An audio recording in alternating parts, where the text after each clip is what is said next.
pemateri yaitu Ibu Dr. Sri Smalinar MSI MM atau bisa kita sapa dengan Ibu Dr. Lin.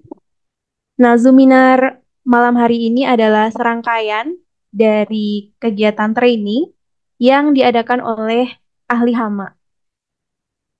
Nah, untuk materi pada malam hari ini adalah sebagian kecil saja begitu ya untuk training ahli hama karena hama itu sangat banyak sekali, jadi tentu nanti akan ada banyak waktu untuk menggali, mengupas metode-metode pengendalian hama.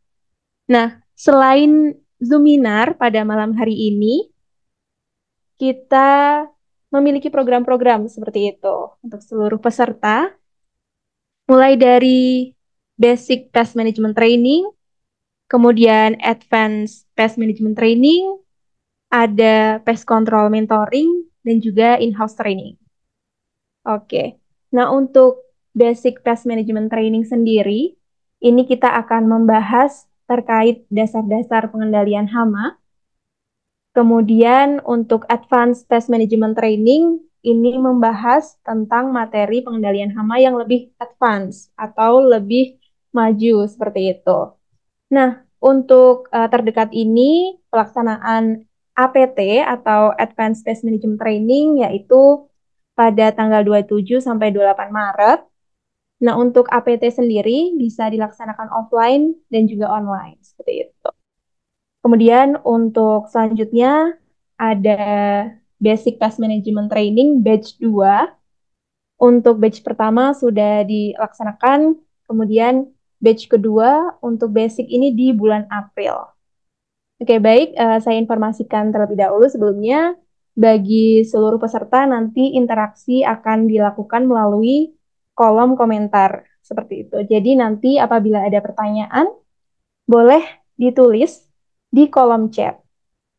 Baik, selanjutnya tadi saya sampaikan terdapat Pest Control Mentoring, di mana itu adalah program untuk mentoring bagi peserta yang dilaksanakan secara online untuk 8 kali pertemuan.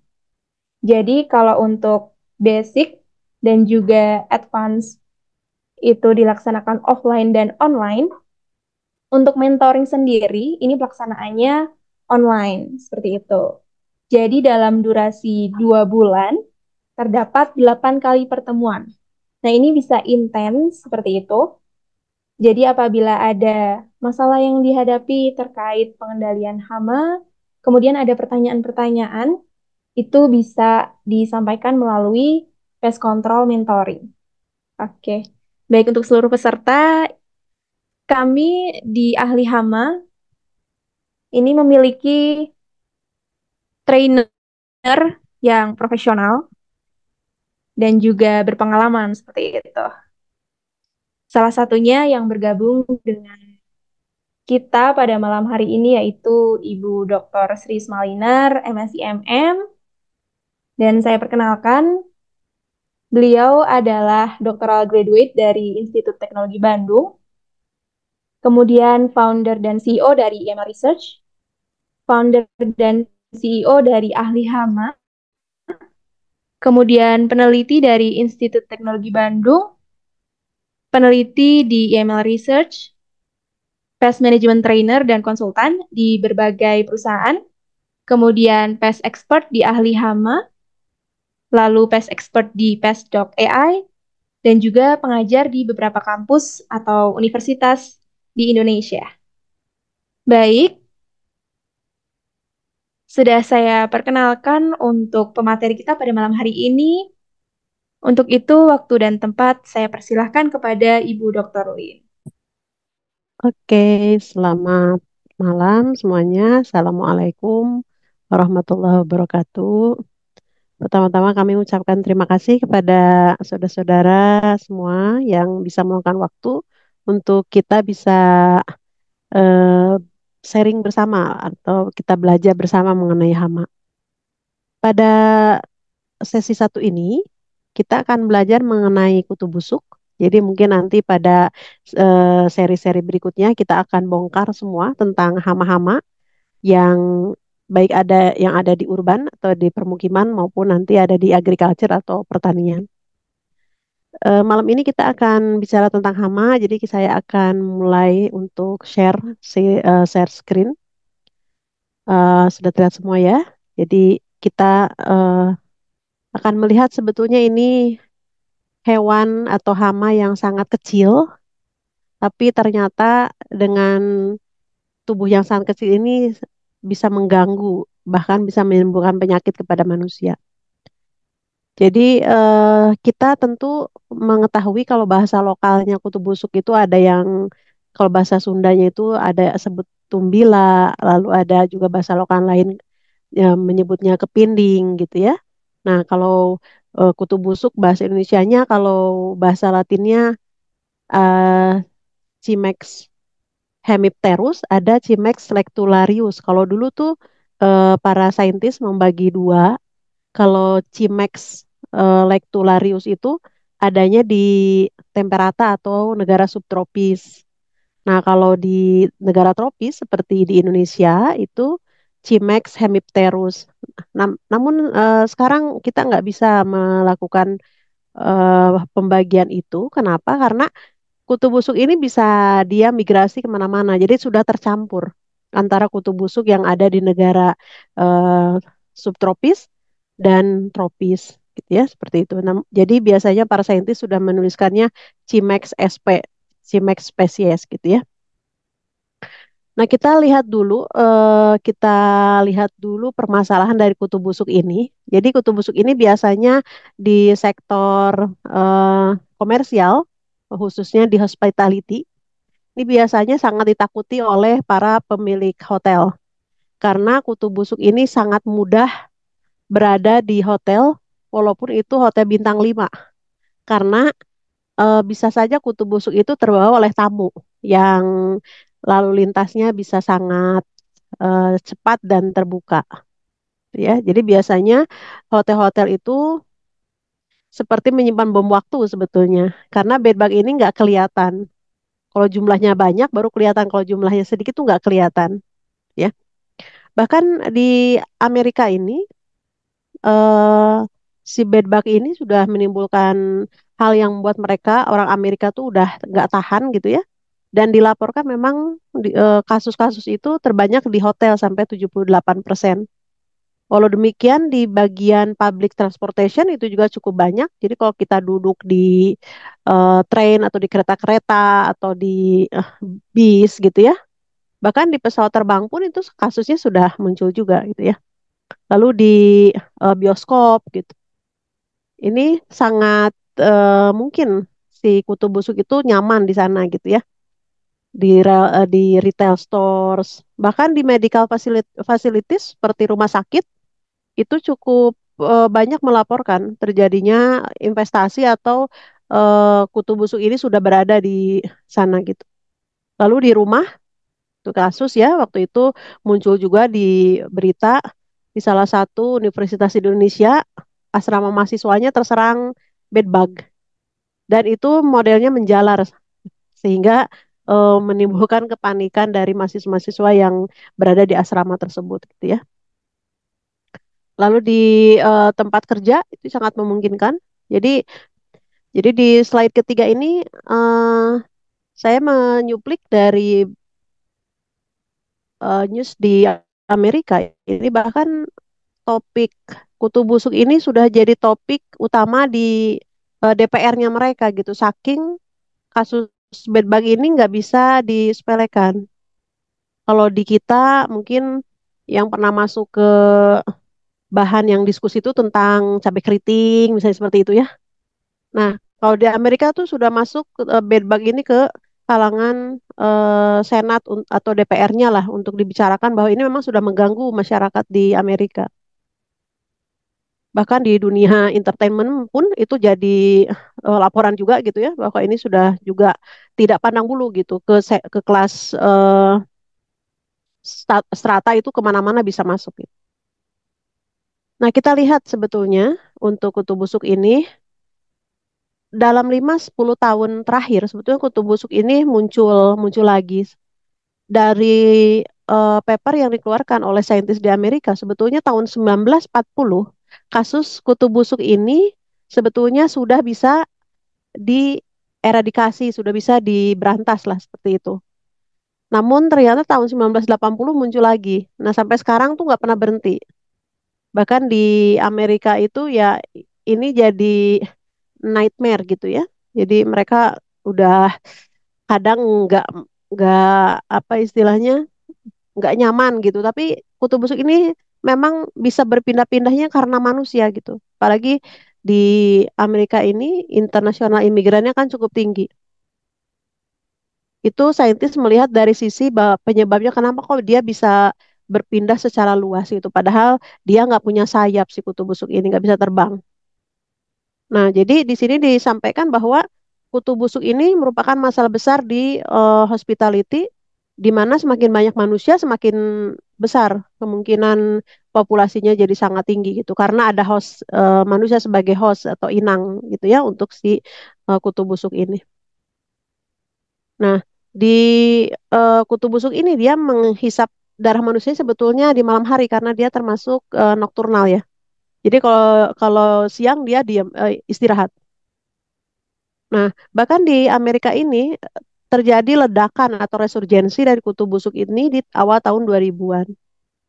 Dan kerugian utama tentu jelas adanya publikasi negatif, apalagi kalau terjadinya di industri hospitality. Orang nggak mau kalau ada informasi di hotel A itu banyak kutu busuknya gitu ya.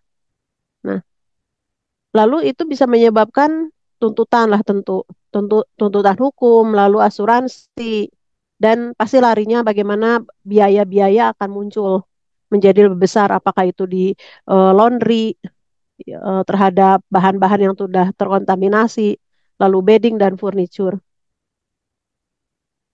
Nah, contoh masalah kutu busuk ini di Amerika, ternyata dia dibasmi 50 tahun yang lalu, namun muncul lagi di 50 negara bagian.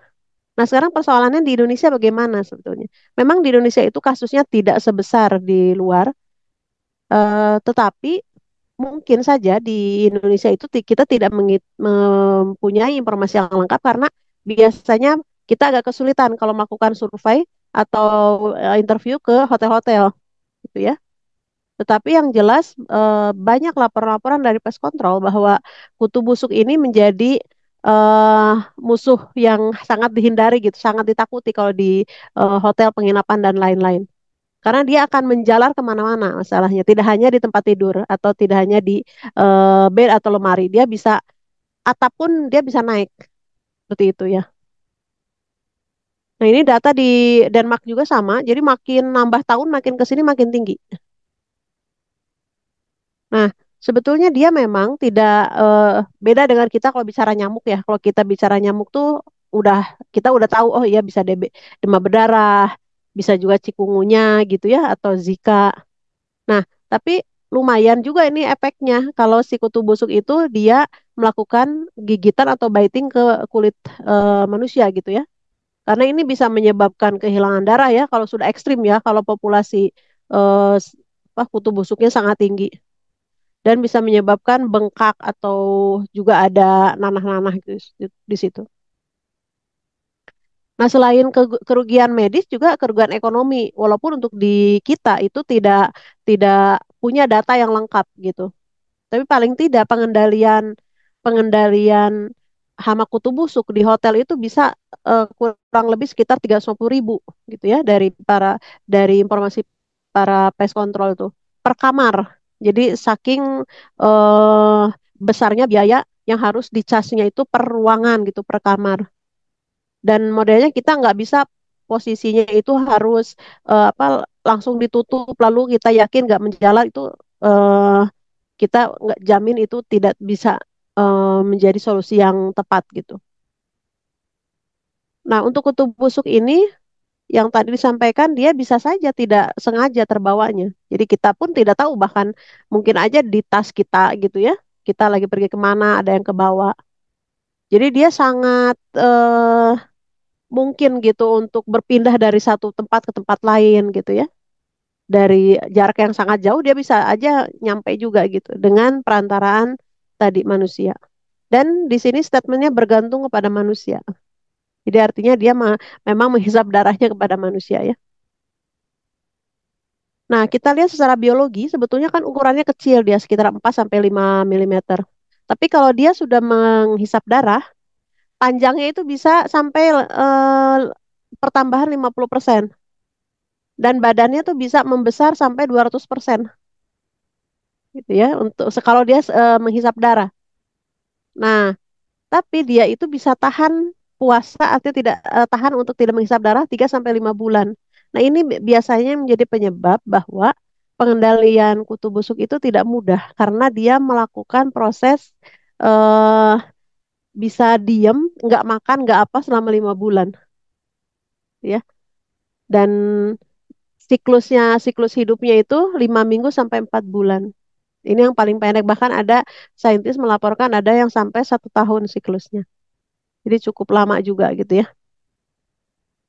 Nah, ini kalau kita lihat dari efeknya kan kita bisa lihat nih kalau posisinya jumlahnya sudah banyak ya udah kulitnya akan juga jadi korban gitu ya. Dan ini akan menyebabkan bagi manusia itu ada penyebab yang namanya eh kalau fisiologi simptom udah jelas seperti ini ya, merah-merah, gatal-gatal. Tapi ada juga psychological symptom, jadi ada efek rasa apa psikologis, jadi takut, nggak mau tidur, nggak bisa tidur gitu ya. Itu juga menjadi hal yang mengganggu sebetulnya dari kutu busuk. Dan bahkan kita juga kalau ada kutu busuk di area kamar mungkin kita udah stres duluan. Nah ini yang di orang nggak mau diganggu oleh si kutu busuk ini.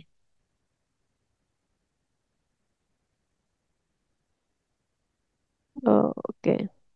Nah, kita perlu mengenal juga kebiasaan kutu busuk. Dia bisa pindah 6 sampai 30 meter.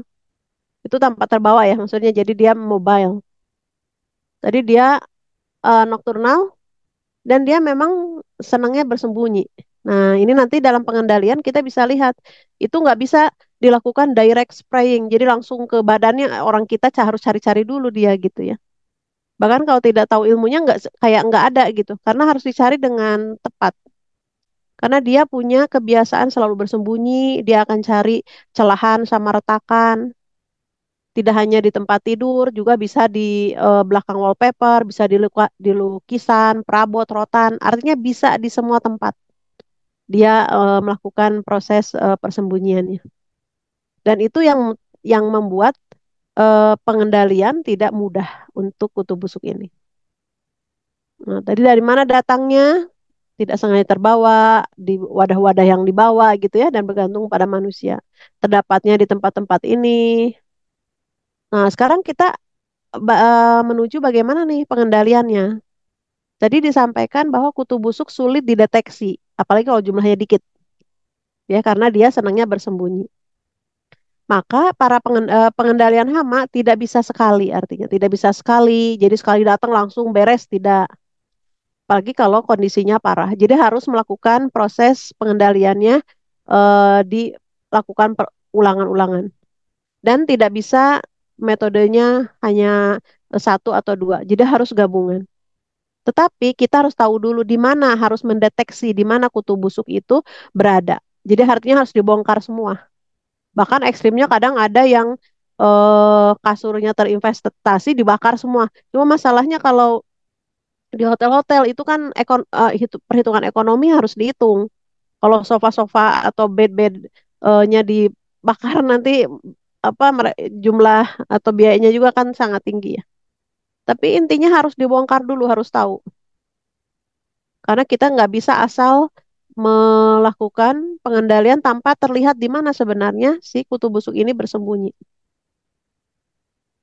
Nah, oleh karena itu, pengendalian ini memang tidak bisa dilakukan oleh orang yang tidak punya pengalaman. Bahkan orang yang punya pengalaman pun ini harus menjalin kerjasama yang baik dengan kliennya. Artinya harus ada interview dulu. Kalau misalnya di hotel dengan housekeepernya ini kira-kira pernah lihat di mana. Karena kita tidak bisa langsung melakukan pengendalian tanpa kita tahu di mana sebetulnya ada temuan-temuan yang dilakukan, ya. Dan kita pun harus memastikan jangan sampai ada pengendalian lalu nanti si kutu busuknya pindah ke tempat lain. Itu nanti bikin repot lagi, seperti itu. Nah, bahkan di housekeeping staff itu kita perlu memberikan edukasi gitu. Bagaimana perlu memahami bagaimana cara kutu busuk itu masuk gitu. Karena kita harus memastikan kutu busuknya itu jangan pindah ke ruangan lain. Jadi misalnya kalau ngegunain vacuum cleaner ya harus agak hati-hati karena maksud hati mau ngebersihin malah nanti terlempar ke tempat lain. Jadi tidak bisa sembarangan alat dipakai gitu ya. Maka harus hati-hati karena bisa menyebar dari satu lantai ke lantai lain, satu kamar ke kamar lain.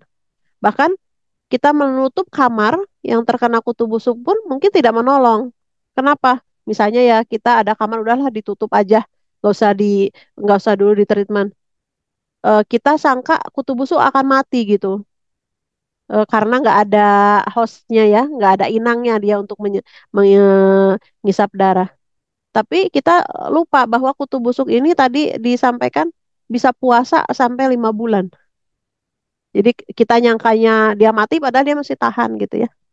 Bahkan mungkin kitanya yang jadi bosan nunggunya. Nah ini di sini kesabaran dalam hal pengendalian kutu busuk. Nah ada tadi teknik-teknik atau metode-metode tidak bisa satu dua cara. Jadi memang harus gabungan selain mengetahui yang mendeteksi dulu di mana berada. Tapi ada teknik-teknik yang tidak dulu menggunakan insektisida, jadi menggunakan steamer atau pemanas. Jadi itu dipanasin dulu seluruh ruangan 1 sampai 2 jam. Tapi ini memang sebetulnya sangat tidak ekonomis gitu. Kalau mungkin di rumah mungkin ya, yang ruangannya lebih kecil sangat bisa dilakukan. Tapi kalau di area-area yang besar atau di hotel-hotel yang kamarnya banyak, cara ini sebetulnya nggak efektif. Nah, biasanya kalau populasinya sudah tinggi, berarti kita sudah harus menggunakan insektisida.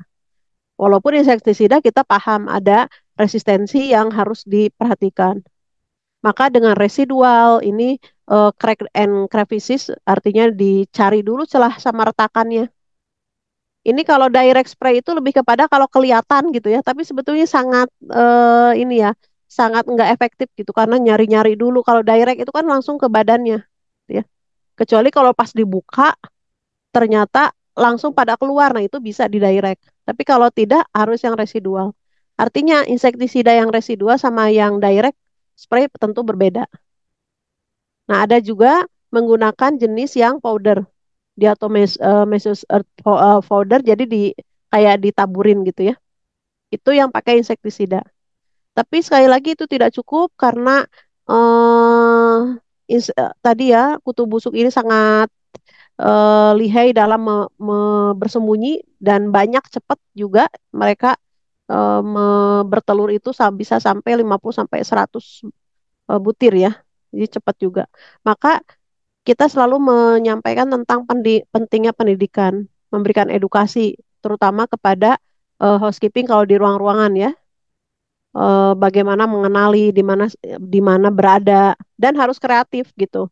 Inovatif dan imajinatif artinya tidak boleh menyerah dulu atau bahkan menyimpulkan bahwa ini nggak ada nih, ini aman nih gitu. Eh, padahal belum berhasil menemukan di mana si kutu busuk itu berada. Nah, jadi artinya disarankan memang harus dilakukan oleh yang sudah berpengalaman. Artinya kan kita harus jaga jangan sampai posisinya itu maksud hati membersihkan tapi malah menyebarkan. Nah, itu yang perlu disampaikan sebagai pendahuluan dulu ya untuk kutu busuk. Nah, mungkin seperti itu dulu Mbak Indah untuk untuk pendahuluannya. Nanti mungkin bisa berkembang di sesi tanya jawab tentang hama kutu busuk ini. Dipersilahkan. Ya, baik. Terima kasih untuk materi dan penjelasan dari Ibu Dr. Lin. Saya persilahkan kepada seluruh peserta yang ingin menanyakan terkait kutu busuk ataupun terkait program pelatihan di ahli hama, boleh ditulis di kolom komentar. Seperti itu. Nanti akan saya bacakan dan akan dijawab langsung oleh pemateri kita, Ibu Dr. Lin. Baik, bisa langsung saya bacakan ya, Ibu. Ada pertanyaan dari Bapak Muhammad Abdul Aziz. Yang pertama, ciri-ciri adanya kutu busuk, apakah dari kotoran, larva, atau bagaimana? Mungkin bisa dijawab terlebih dahulu. Ya, jadi sebetulnya kutu busuk ini salah satu cirinya adalah tertandai oleh bau khas, bau yang khas ya dari kutu busuk. Jadi biasanya kita kan kalau cari-cari itu perlu perlu energi, artinya perlu waktu untuk mencari. Tapi kalau bau biasanya itu agak cepat ya. Lalu yang kedua dari jejak fesesnya. Jadi biasanya mereka juga menimbulkan ya tanda tanda coklat ya. Itu kalau kita posisinya dapatnya di kasur yang berwarna putih. Tapi kalau dia adanya di kayu yang coklat itu agak agak susah juga. Jadi untuk menandai cirinya tadi ya salah satunya yang disebutkan. Tapi untuk memastikan tentu harus deteksi. Jadi harus harus di korek-korek lah gitu ya seperti itu. Tapi ada cirinya ada di celahan sama retakan. Jadi dia kurang suka berada di area yang tidak tersembunyi. Karena itu akan membuat stres. Karena dia hewan nokturnal, hewan malam. Oke, itu dulu mungkin Mbak Indah. Oke, baik. Kemudian pertanyaan selanjutnya, bagaimana menentukan berpengalaman atau tidak? Mungkin ini ke pest control begitu ya. Oh iya, Untuk menentukan apakah petugas pengendali hama tersebut sudah berpengalaman atau tidak gitu. iya. Karena berpengaruh dengan adanya jam terbang dan juga Mm-mm, pengalaman di lapangan. ya. Boleh. Jadi biasanya kalau misalnya kita menemukan suatu keluhan atau misalnya ada calon klien yang punya keluhan terhadap gangguan hama kutu busuk, seyogianya pest control itu tentu akan mempersiapkan dulu. Makanya kita kenal dengan survei, survei dulu. Nah, yang dikatakan berpengalaman tentu pest control owner itu pasti memastikan bahwa semua semua dari operator itu tentu dibekali dengan knowledge, artinya biologi biologi tentang hama kutu busuknya sudah tahu, terus tadi kebiasaannya dari kutu busuk ini seperti apa gitu ya. Jadi salah satu untuk menambah jam terbang tentu menambah pengalaman, berpengalaman tidaknya, selain dibekali knowledge dulu, juga tadi sudah punya pengalaman di eh, mengenali untuk mendeteksi adanya hama kutu busuk. Sebetulnya kalau di Indonesia kutu busuk itu kita nggak begitu asing sebetulnya, karena kadang di kalau dulu ya di mana banyak kasur yang dari kapuk ya, itu kan suka cepet gitu. Tapi sekarang ternyata tempat tidur dari bahan sekarang bisa juga gitu. Bisa bisa juga dia nempel karena tetap ada bagian yang celahan atau retakan. Nah, jadi untuk tahu berpengalaman atau tidaknya tentu pest control, para pemilik pest control harus memberikan suatu jaminan kepada calon klien untuk bisa bahwa dia sudah mampu menangani itu gitu. Seperti itu Oke, Ibu Indah. baik. Saya bacakan pertanyaan yang ada ya Ibu. Ya. Dari Bapak Ahmad Saifuddin dan juga Ibu Desi Sartika. Ini pertanyaannya hampir sama. Hmm. Itu boleh dijawab secara bersamaan. Ya. Izin bertanya, metode yang tepat untuk membasmi kutu busuk. Lalu dari Ibu Desi, izin menanyakan perihal seperti apa treatment kutu busuk yang paling efektif. Terima kasih. Ya, jadi untuk metode yang paling efektif Berarti kita harus memilih salah satu. Nah, sayangnya dalam pengendalian hama itu kita nggak bisa mengandalkan satu dua metode, melainkan penggabungan. Tetapi yang paling penting selalu lakukan deteksi dulu di mana hama itu berada. Jadi kita juga nggak langsung gitu ya melakukan treatment. Lalu tadi ada yang menggunakan insektisida. Jadi misalnya ada hama kutu busuknya tuh kelihatan, berarti kita mainin direct. Lalu untuk hama-hama kutu busuknya nggak kelihatan nih, tapi ini ada indikasi ada celahan sama retakan residual mainin, gitu ya. Nah, ada juga yang area-area yang sulit terjangkau oleh semprotan dari alat sprayernya, maka bisa dibantu dengan yang bentuknya powder. Itu yang insektisida, yang pakai insektisida. Lalu dengan tanpa insektisida, nah berarti kan ada penggunaan heater atau pemanas. Tapi itu pun dilihat dari luasan ruangannya, apakah itu efektif atau tidak. Jadi ditutup 1 sampai 2 jam dipanasin gitu. Itu kalau populasinya tidak terlalu tinggi. Tapi kalau tinggi itu harus mainin dulu di penggunaan insektisida.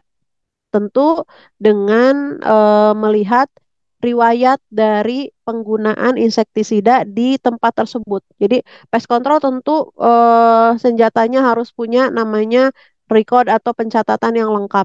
Jadi ketahuan waktu dulu di menggunakan insektisidanya bahan aktif apa. Karena kenapa kutu busuk tidak mudah untuk dikendalikan karena masalah resistensi. Jadi terlalu sering diberikan bahan aktif dari insektisida yang sama sehingga memicu kutu busuk yang resisten lebih tahan. Jadi kadang kutu busuk tuh suka disebut hewan atau hama yang tidak mati-mati gitu. Susah matinya, gitu ya. Karena tadi dia bisa tahan 5 bulan gak makan tuh dia bisa tahan gitu. Jadi kita sangka mati nggak ada apa-apa, padahal dia tuh masih hidup gitu. Nah itu yang kadang kita sebutnya dia hewan nggak pernah mati-mati gitu. Nah, saking sulitnya. Jadi bukan kulitnya tebal, bukan. Tapi karena tadi dia bisa punya kemampuan nggak makan selama 5 bulan. 5-6 bulan. Nah jadi pertanyaan yang disampaikan, apa sih yang efektif? Yang mana treatmentnya harus gabungan. Dan melihat kondisi di area tersebut. Nah, di situ pentingnya para pengendali hama itu harus bersabar dan detail gitu. Nggak bisa pengendaliannya buru-buru atau cepat-cepat. Bahkan harus terjadi pengulangan. Jadi artinya harus beberapa kali kunjungan. Jadi kalau misalnya ada hotel-hotel atau penginapan yang terinvestasi kutu busuk pengen sekali visit langsung tuntas, itu harus diedukasi bahwa itu sangat tidak memungkinkan. Karena kita modelnya harus memastikan dulu ini baru visit yang sekarang, nanti visit lagi di waktu berikutnya. Itu kita masih masih harus mengejar istilahnya hama kutu busuk yang dia kemarin bisa menghindar.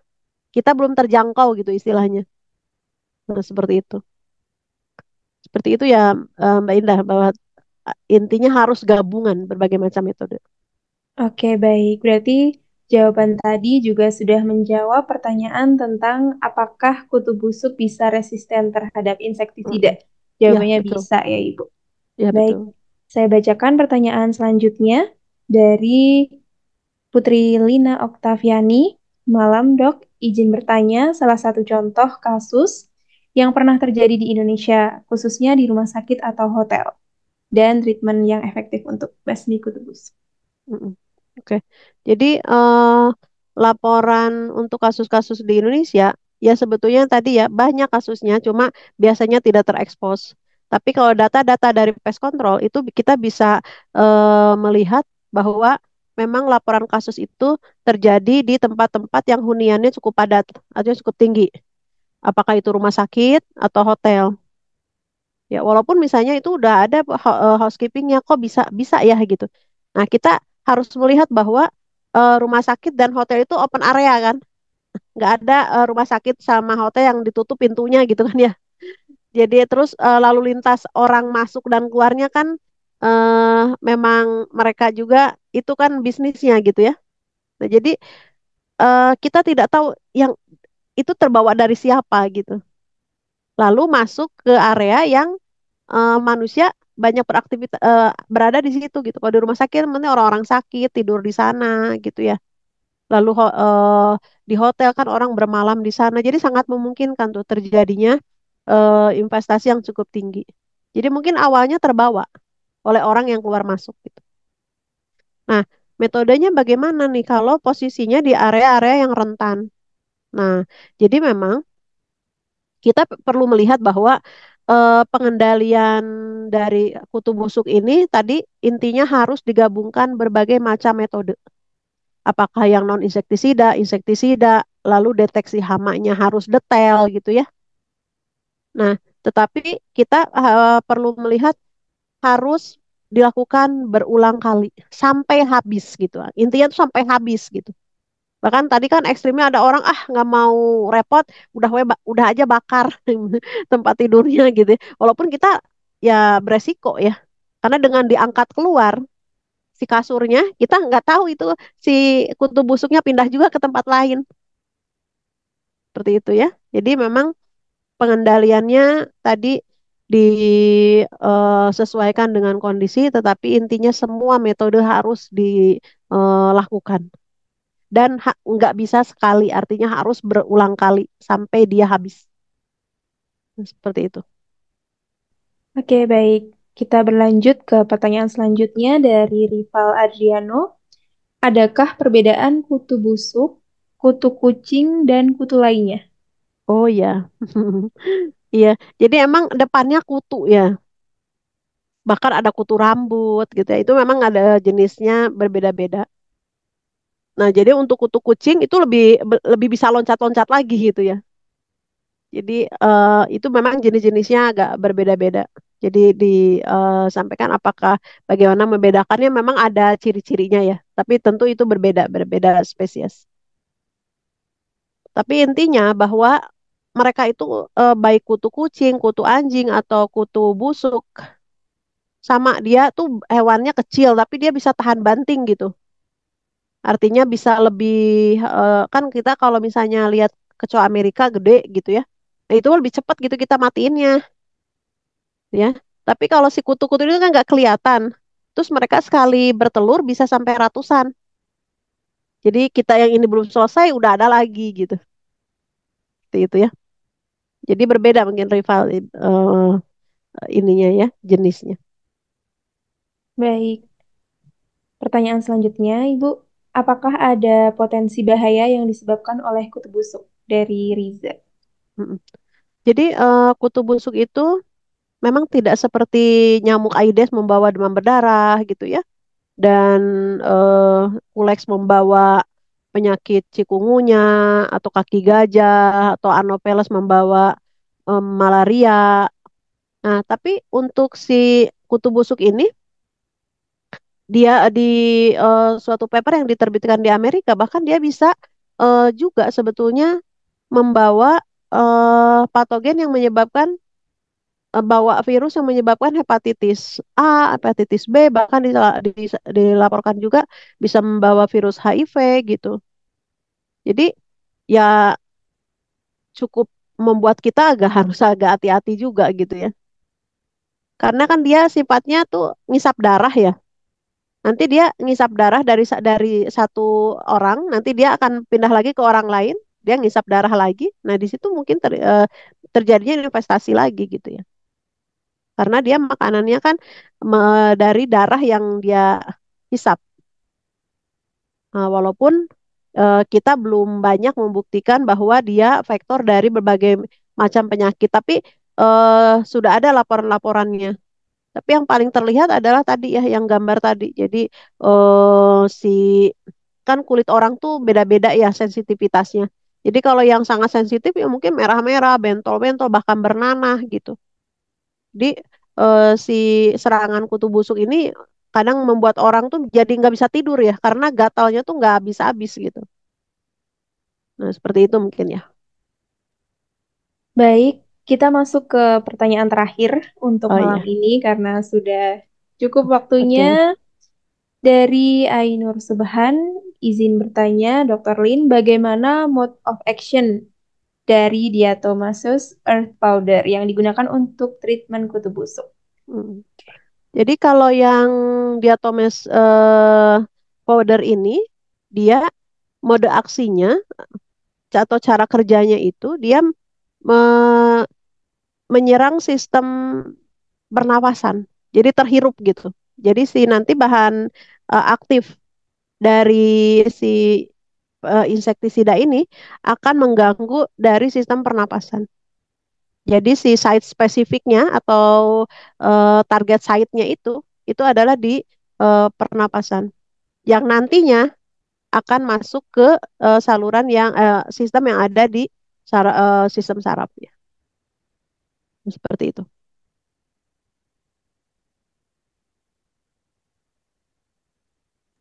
Oke, baik. Itu tadi pertanyaan terakhir untuk malam ini. Cukup banyak seperti itu, Ibu, untuk yang bertanya. Apabila nanti ada pertanyaan lanjutan dari peserta, kita bisa bantu gitu. Bisa bertanya melalui nomor admin yang sudah di chat di kolom komentar. Kemudian kita juga update untuk program-program di website www.ahlihama.com, kemudian di Instagram @ahlihama_ dan juga di LinkedIn ahlihama. Seperti itu. Oke, kemudian kalau untuk Zoominar selanjutnya kita juga ada tentunya karena materi-materi itu selalu update gitu ya untuk hama tidak hanya kutu busuk, tapi ada banyak sekali. Ada nyamuk, lalat, kecoa, tikus. Nah, apabila nanti di Zoominar ini masih tidak cukup gitu ya. Nah, kita bisa memfasilitasi di program-program training ahli hama seperti itu. Tadi sudah saya sebutkan ada BPT, APT, PCM. BPT untuk Basic Pest Management Training, kemudian APT untuk Advanced Pest Management Training, PCM untuk Pest Control Mentoring. Nah, kita juga fasilitasi untuk training in-house. Jadi, untuk perusahaan seperti itu. Nah, kalau BPT, APT, dan PCM ini untuk umum. Seperti itu. Nah, untuk in-house apabila nanti dikhususkan untuk satu institusi, satu perusahaan, rumah sakit, hotel, dan lain sebagainya, bisa menghubungi ahli hama untuk program in-house training seperti itu. Baik, untuk kegiatan Zoominar ahli hama pada malam hari ini bisa kita cukupkan. Terima kasih untuk partisipasi seluruh peserta yang hadir. Sampai jumpa di program selanjutnya. Bagi yang belum mengisi daftar hadir, boleh dipersilahkan untuk mengisi. Oke, jadi kita selalu update ya untuk seluruh peserta di Instagram, lalu di website, di LinkedIn, seperti itu. Dan juga nanti bisa menghubungi di WhatsApp, di nomor yang sudah ada di kolom komentar. Baik, terima kasih. Saya akhiri. Sampai jumpa di Zoominar selanjutnya.